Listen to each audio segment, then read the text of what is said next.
Good afternoon and welcome to United TV. Today we have a special session with our Congresswoman Sarah McBride. As everyone knows by now, that we are going through the longest U.S. history with the government shutdown. This is extremely important, and it's impacting so many people, so many businesses, so many lives. And we want to make sure that we better understand what's happening with the government shutdown and why we still are not able to find a resolution to this. And Sarah McBride, who is always looking for bipartisan solutions, resolutions, even she's having issues with this, and she's in DC, and she is going to let us know what's happening. Sarah, how are you doing? Well, it's good to see you, Kamal. It's wonderful to be back on with you for this conversation. I certainly wish it were under different circumstances, but I'm down here in Washington D.C.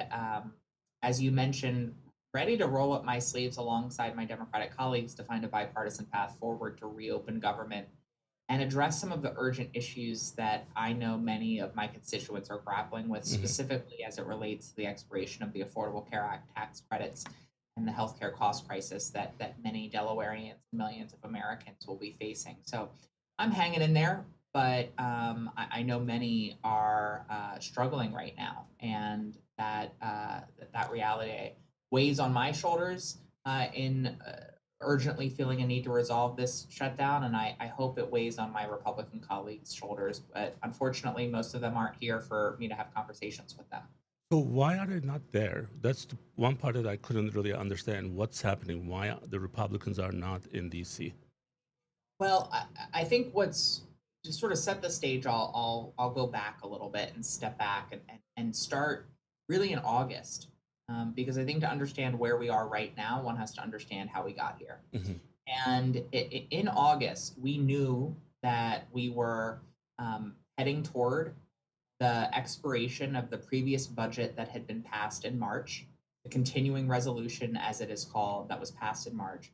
We knew that the money for federal operations would expire at the end of September. And so Democrats in August basically came to the figurative negotiating table and said to our Republican colleagues, we're ready to work with you to keep government open and to solve the healthcare crisis that we're barreling toward, including the well known fact that the Affordable Care Act tax credits were about to expire. These tax credits, as you very well know, Hmm. Kamal, but as many of your viewers might not know, these tax credits help to maintain affordability on the individual marketplace, in the individual marketplace for those healthcare plans that have been created and regulated by the Affordable Care Act. 50,000 Delawareans rely on these tax credits to make healthcare affordable for them, to Hmm. bring down the cost of their premiums. The expiration of these tax credits could result in thousands of Delawareans seeing their healthcare premiums not just increase 20 or 30%, which is an already unsustainable increase for many, but for many Delawareans, they will see their health care premiums increase 100, 200, 300%. So we were at the negotiating table. We said, work with us. To pass a budget resolution with a bipartisan coalition. There's got to be bipartisan conversation. There's got to be bipartisan compromise. There's got to be bipartisan agreement. Work with us. We're here. We're ready. And Republicans said, no, we don't want to have to engage with you. We don't want to work with you. We don't want to have a conversation. It's going to be our way or the highway. And so in mid September, the Speaker of the House of Representatives put forward a partisan budget, a partisan continuing resolution to the floor. It passed on essentially party line votes. Again, a byproduct of a process that did not include any Democrats in the negotiating phase or the drafting phase. And then the Speaker said, we've now passed this budget. We're going to go home. We're going to go home for essentially two reasons. One is they wanted to what's called jam the Senate. They wanted to pass this partisan budget on a party line vote, essentially, Hmm. and then send it over to the Senate and say, take it or leave it. Pass our party line budget or risk the government shutting down. And so that's one of the reasons why the House shut down and went home. The other reason was because we were on the verge of the election of a representative in Arizona named Adelita Grijalva, who would have been the 218th signature, the final necessary signature on what's called a discharge petition to force a vote on the release of the Epstein files. And Mike Johnson doesn't want transparency. He wants to continue to cover for Jeffrey Epstein and his enablers, which may include people in very powerful positions. Hmm. And so they shut down the government in order to, or shut down the House in order to prevent Representative-elect Adelita Grijalva from being sworn in so that she couldn't then sign that petition.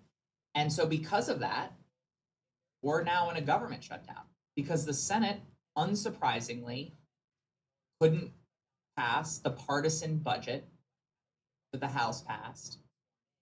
And Donald Trump, John Thune, the leader of the Senate Republicans, and Mike Johnson, the leader of the House Republicans, have all said, we're going to continue to not negotiate with Democrats. And that's why we're here. Democrats are here, ready to negotiate, ready to reopen government, but the Republican leadership is nowhere to be seen in those negotiations. So this is this is extremely kind of like dangerous situation right now because what we are talking about is almost 900,000 federal employees at the verge of furlough, and roughly 2 million federal workers. They may not be able to get a paycheck, Yeah. and this is 2 million people we are talking about. 20% of DC population is going to be impacted with this, just DC alone, and this can cost anywhere from 7 to 14 billion to the U.S. economy, and this is not going to benefit anyone. And now, from the healthcare standpoint, as you know, we are a healthcare provider. And we see this in so many different ways, but from the healthcare side, it's even more impactful because of the Affordable Care Act and what's happening with the open enrollment. One of the things that, I was thinking Dr. Mahmoudaz would be joining us, and he's the head of CMS. He would at least tell us what his plans are. And then his response to us was, I'm not allowed to join podcast. I'm like, well, people want to know, Dr. Oz, like, why are you not coming and telling us what your plan is? Because there's Medicare Advantage programs. There's straight Medicare on one hand. There's Medicaid that's being impacted by this. And people being left in the limbo is extremely irresponsible at this point. So what do you think it's going to take for both sides to come down to the resolution to this? Like, how are we going to get to that, or what's the next that you see? Well, first of all, you said a couple things that I want to put exclamation points on. The first is Dr. Oz and the entire administration and Republican leadership, they do not have a plan on health. I mean, that's part of the reason why we are in this situation right now is that Republicans do not have a plan to guarantee affordable quality health care for the American people. Two, you touched on the impact of a shutdown. It is tragic, the impact of a shutdown. Nearly 1 million federal workers going without pay, workers furloughed, workers forced to work without pay, programs that grind to a halt that my constituents, your neighbors, Americans across this country rely on, unable to perform their functions and their duties. There are real consequences to a shutdown. And those aren't consequences that are just felt in DC, they're felt back in Delaware. This shutdown is avoidable. We are in this circumstance because Republicans have chosen not to work in a bipartisan fashion. I'm sorry for them, but they do not have absolute power. They don't get to say everything they want. They have to grapple with the American people's demands. They have to grapple with our priorities. They have to grapple with the healthcare crisis that we are in. They don't get to just do whatever the hell they want. They have to work with other people. They have to exercise the maturity of governing. Because at the same time, to your point, 50,000 Delawareans that rely on these tax credits are going to see their premiums spike. Not in a year, not in 2 years, they're going in to enroll in these plans right now during open enrollment. So they're logging on to healthcare.gov right now and seeing those premium spikes of 100, 200, 300%. They're either forced to pay that, which for many is going to break the bank, or some will just choose not to get health coverage because they can't even come close to affording those premiums. Both situations are tragic and unfair and harmful. And so there are real consequences to this reality, to this shutdown, and there's real pain across this country. And Republicans are putting forward a false choice. We do not have to choose between reopening government and solving this healthcare crisis. Democrats in the Senate have time and time again voted for a budget resolution that solves the healthcare crisis and reopens government. Republicans have voted against that. They want us to believe that this is a false choice, that this is a choice, but it is a false choice. We can do both, and we have to do both. There is no reason why the wealthiest, most developed nation on earth can't reopen government, pay federal workers, continue to fund SNAP, and solve the healthcare crisis and extend the Affordable Care Act tax credits. You know, you mentioned a couple things, and we are just picking up from our own, and we didn't share anything with you prior because this is all about the government shutdown. So we didn't send you questions, or you didn't send us any notes. So one thing that I was thinking, when there are times where I criticize President Trump, there are times I actually supported him, and every time I supported him, I'm always worried that, oh my God, like my Democrat friends are going to be upset, but I have to say the right thing in the right place in the right time. So one issue that I think maybe he's missing in this, what's happening or what just happened in New York, and when people actually went for a very socialist, almost close to a communist person with not any of the, our regular backgrounds with, his like he says he's Muslim. I don't think he is, but he's, from South Asia. He's from Africa. He's from everywhere. But this guy got one of the biggest elections. And why is the answer is in the why? It's because people are being pushed to these situations. So that's why I want President Trump to understand, when you take away certain things from people, the support with healthcare, support with food assistance, support with other things that they need to be able to get. So then you are actually pushing people to the extreme solutions. And that's the part that I think he's missing. And this is already, showing. Otherwise, why would people, I mean, you saw with the primaries with the Democrats, so he wasn't the person that was supported initially. So that's something that should be a lesson. Hey, okay, I really need to take care of people. So this is not about just doctors or facilities, but this is the patient. So what do I tell the patient who lost their coverage? Do I just tell them, hey, we cannot see you? I mean, clearly Yeah. this is so like big, and they really need to see this.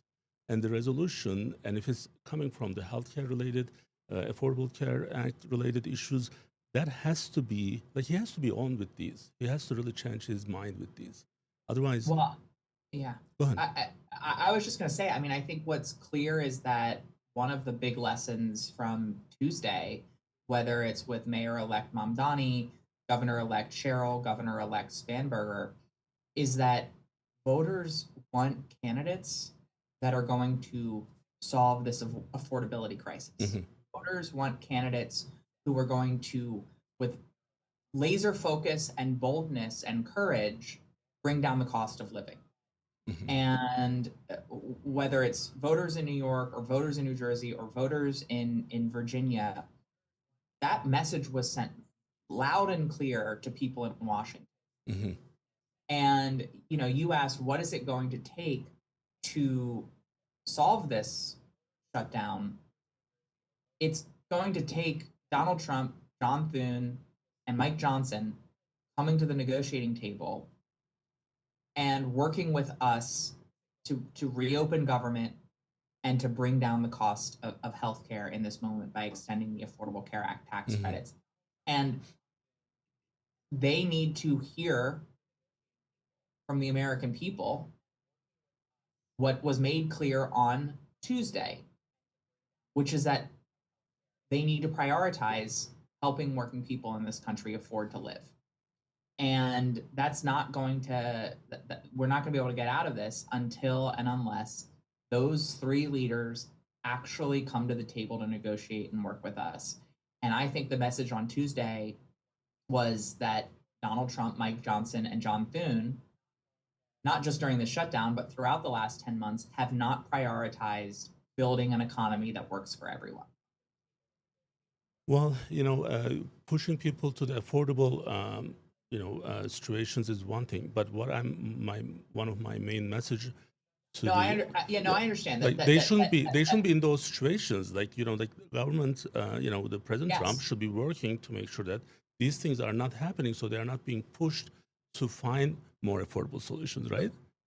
Kamal, one of the things I will say, because I think what your comments reinforce is a larger truth that Donald Trump is trying to exploit. And I know you were saying, Donald Trump needs to understand that